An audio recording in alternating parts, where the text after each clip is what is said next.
بسم اللہ الرحمن الرحیم۔ اللہ کے رسول صلی اللہ علیہ وسلم قیصر بادشاہ روم کے نام حضرت دحیہ کلبی رضی اللہ عنہ کے ہاتھ خط بھیجا۔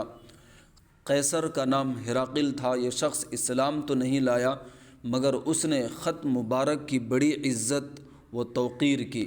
جب حضرت پاک صلی اللہ علیہ وسلم کو اس کا علم ہوا تو آپ نے ارشاد فرمایا کہ کسریٰ نے تو ملک کے ٹکڑے ٹکڑے کر لیے کیونکہ اس نے خط کو ٹکڑے ٹکڑے کر دیے، مگر قیصر نے اپنے ملک کی حفاظت کر لی۔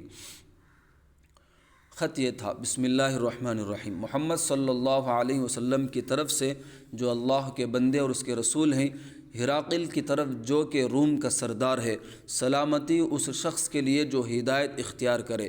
حمد و صلات کے بعد میں تجھ کو اسلام کے کلمہ توحید کی طرف دعوت دیتا ہوں۔ تو اسلام لے آتا تاکہ تو سلامتی سے رہے، اور حق تعالی شانہ تجھ کو دوہرا اجر عطا فرمائیں گے۔ اور اگر تو اعراض کرے گا تو تیرے ماتحت زراعت پیشہ لوگوں کا وبال بھی تیرے گردن پر ہوگا۔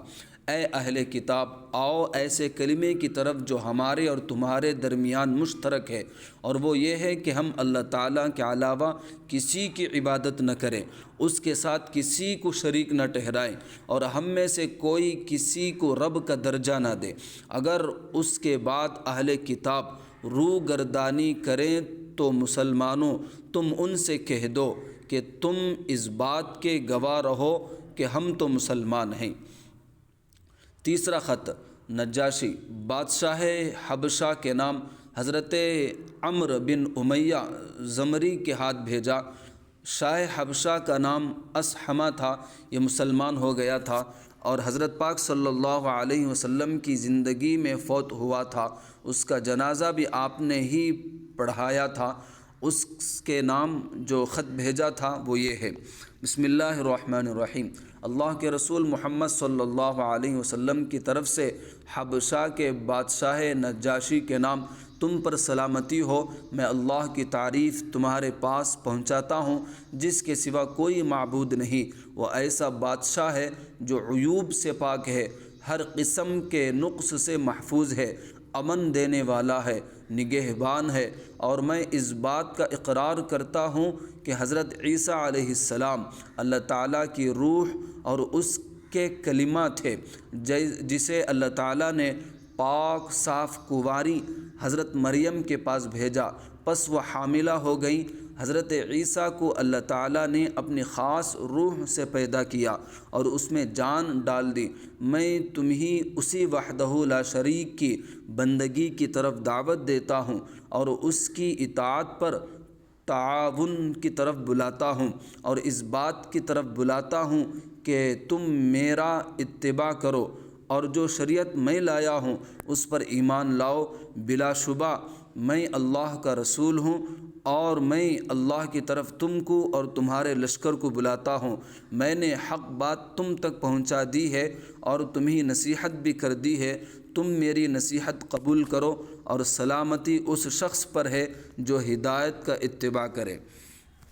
بعض مشہور مسلمان شخصیات کی انگوٹھیوں پر بعض الفاظ کندہ ہونا بھی تاریخی کتب میں مذکور ہے، مگر روایات اس قدر پختہ اور صحیح نہیں کہ ان پر احادیث صحیحہ کی طرح یقین کیا جا سکے، مگر انکار بھی نہیں کیا جا سکتا۔ حضرت آدم علی نبینا و علیہ الصلاۃ والسلام کی انگوٹھی پر لا الہ الا اللہ محمد رسول اللہ لکھا ہوا تھا۔ حضرت موسیٰ علی نبینا و علیہ الصلاۃ والسلام کی انگوٹھی پر لکل اجل کتاب۔ حضرت سلیمان علی نبینا و علیہ الصلاۃ والسلام کی انگوٹھی پر انا اللہ لا الہ الا انا محمد عبدی و رسولی۔ امیر المؤمنین حضرت عمر فاروق رضی اللہ عنہ کی انگوٹھی پر کفا بالموت واعظا۔ امیر المؤمنین حضرت علی رضی اللہ عنہ کی انگوٹھی پر للہ الملک۔ حضرت حذیفہ رضی اللہ عنہ کی انگوٹھی پر الحمدللہ۔ حضرت مسروق تابعی علیہ الرحمہ کی انگوٹھی پر بسم اللہ۔ حضرت امام نخعی علیہ الرحمہ کی انگوٹھی پر الثقۃ للہ، اور حضرت امام باقر علیہ الرحمہ کی انگوٹھی پر العزت للہ کے الفاظ کندہ تھے۔